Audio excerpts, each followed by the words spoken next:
So this is a little weird for me because it's literally been over a year since I recorded a video like sit down style this way for my art YouTube channel. One of the things that I got into because I spent so long without doing art that I started to feel very disconnected from myself. My whole personality or my whole being isn't just here's Jai and Jai's an artist and that's it. Like, I have more to me than just being an artist. But because art is such a central part of my life, I do feel like if I'm not doing art, I feel like I kind of lose a part of myself. But I haven't done any, I haven't sketched. My sketchbook has been untouched, collecting dust. I haven't painted. My iPad, I think the battery on it is broken because it's been dead so long because I haven't been drawing on it.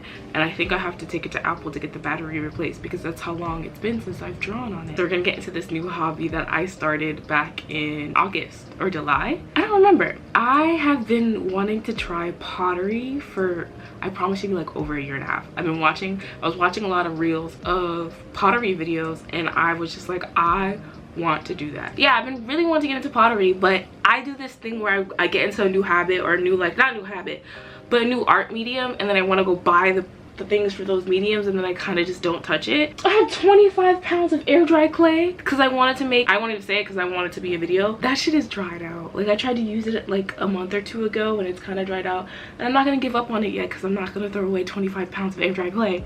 But that's an example of me like buying something and investing in a hobby and then kind of like letting it die out. So I didn't want to do this again. Like, I didn't want to, especially with pottery. Pottery is so expensive. So the classes were like $50 a class, which, to be honest, in comparison to other classes in my city, that was actually the least expensive option. I wish I dated these. Like, I wish I dated the bottom of them so I know what months I made each thing in. A lot of these have wabi-sabi. I'm not gonna lie, most of them have wabi-sabi. I think I'm missing like 5 pieces. I'm missing 6 pieces. 4 of them are still at the studio because they still need to be bisque fired. And then I'm missing 2, one that I gave to my mom and one that I gave to my dad, which are both ashtrays. And if I have pictures, I'll put them up. I'm gonna try to go in order by what I can remember I made them, which these 2, the one I gave my mom and the one I gave my dad, if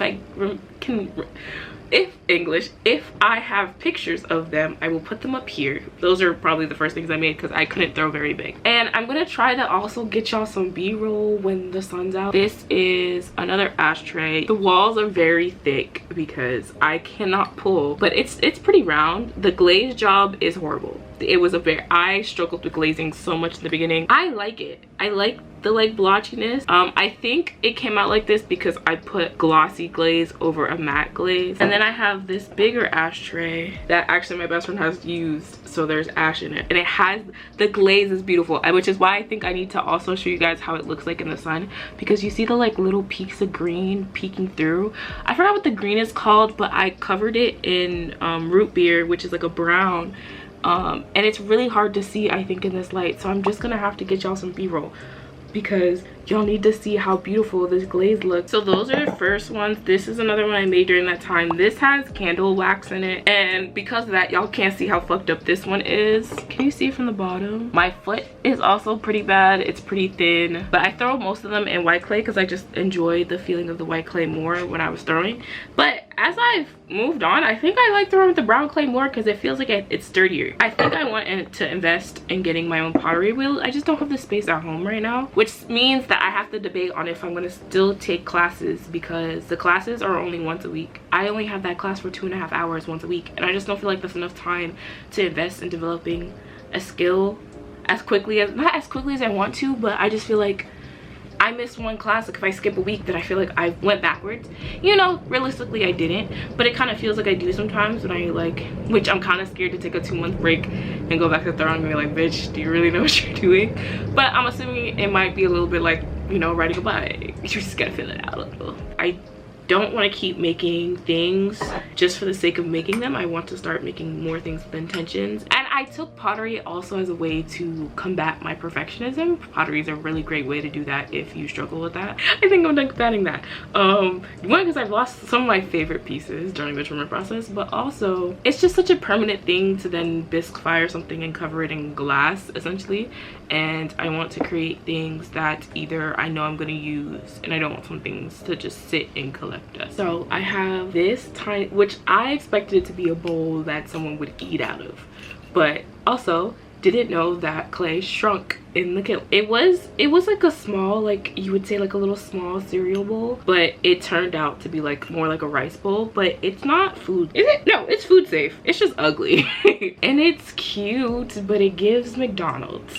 I don't know what I was expecting, and I layered the yellow on top of the red on the outside too, so I just thought that maybe it would come out more orange or more sunsetty. It's a nice foot. It's actually a pretty clean foot. This, I don't really like this one. This is really a favorite of mine. There's also just a lot of clay at the bottom. I just struggle with pulling clay from the bottom, and you could, like, you can't tell because you can't feel it. Like, the top is thin, like this part is thin. You could tell by the rim it's pretty thin, but down here is thick. Like, I needed to learn how to pull. I fucked up the glaze, which you'll see that I tend to do that a lot. I tend to fuck up the glaze quite a bit. So then I have another like trinket dish, which I just covered in the plain yellow. That's the same yellow as the other one. This could be like a little sauce, a little sauce dish. And then this one, I wanted to practice trying to get that same lilac color that I seen at that cup on the shelf, and I did. I got the same lilac color. Tell me if I remember what combination of glazes this was. I don't. It's okay because I don't need to recreate it anytime soon, but it's such a pretty color. I love it so bad. There's a little piece of glaze right here that you can tell that that's still like raw clay, so this is not food safe. This was just this is an example of a bad throwing day, and then I just glazed it anyway. So this can be another little trinket dish. I could throw little like rings. I can put my ring in here to just hold ring. Sauce dish too, because it's a little bubble plate. Next set of bowls. This one was also supposed to be a bowl. I was trying to throw a bowl for one of my friend's moms. This one I fucked up on so bad. One, this is the first time I had a glaze run this badly, and to be honest, I can't tell you why, because I don't remember if the glaze, I'm assuming the glaze was just put on really thickly, but I don't remember, or it was just a really runny glaze that I picked. But yeah, it ran real bad, but I really like the colors, and I didn't sand it. I should have sanded it, and the inside's like a darker blue color, and it was like one of my favorite bowls. And I'm actually kind of mad that the glaze was put on so thickly and that it ran, because there was a beautiful like indent pattern in the bowl, but you can't see it because the glaze was so thick. This is another attempt at a bowl. This one is food safe. It's a wider bowl. I can eat food out of this, or you know, another trinket dish. The foot's okay. I fucked up the glaze on the bottom. I tested brush on glazes, so I hadn't tried brush on glazes up until this point. So this is a brush on glaze.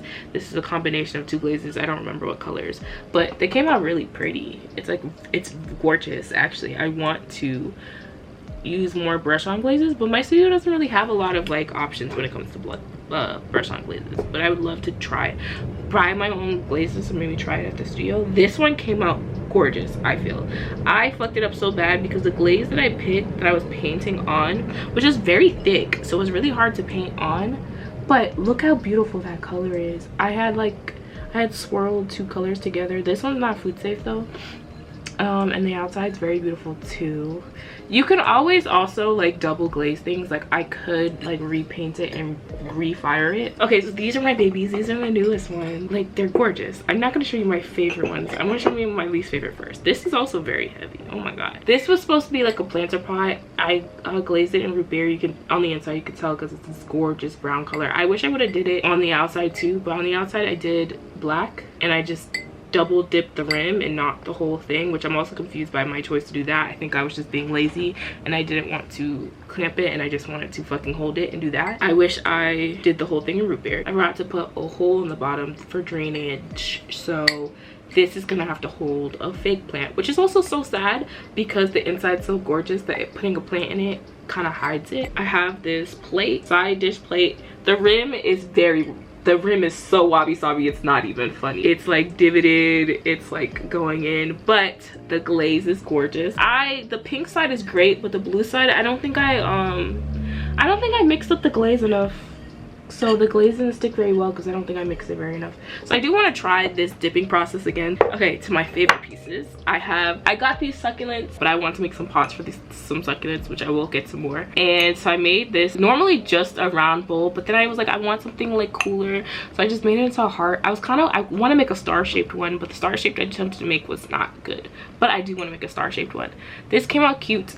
I just layered red and white glaze, and I really like the speckles, and I do really want to throw with brown clay more because look at the speckles on the foot of this one. Like, beautiful, right?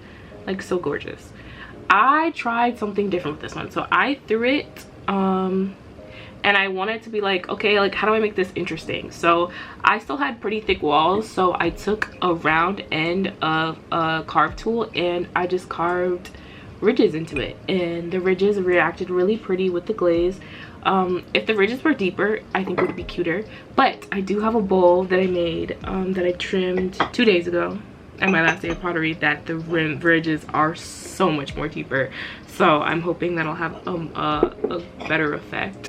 So I have 2 more bowls that I've thrown. I will put pictures here that I trimmed and bisque fired, but they weren't ready my last class for me to take them home, so I'm hoping they're there next time. And then I threw this bowl, which you will only see the little crevice of, and then also this is what I'm so excited to see, I threw this cup. That is the cup I've been trying to throw for like a lot of some months. Throw a mug big enough to add a handle and that handle not look stupid on it. It's a gift from my friend who really likes Danganronpa, and I'm really excited because it's the first time I've tried underglazing. Should this have been the first time I tried underglazing? No. I also severely underestimated how much time it would take for me to sculpt pieces onto this thing and also to underglaze it. So I'm very excited.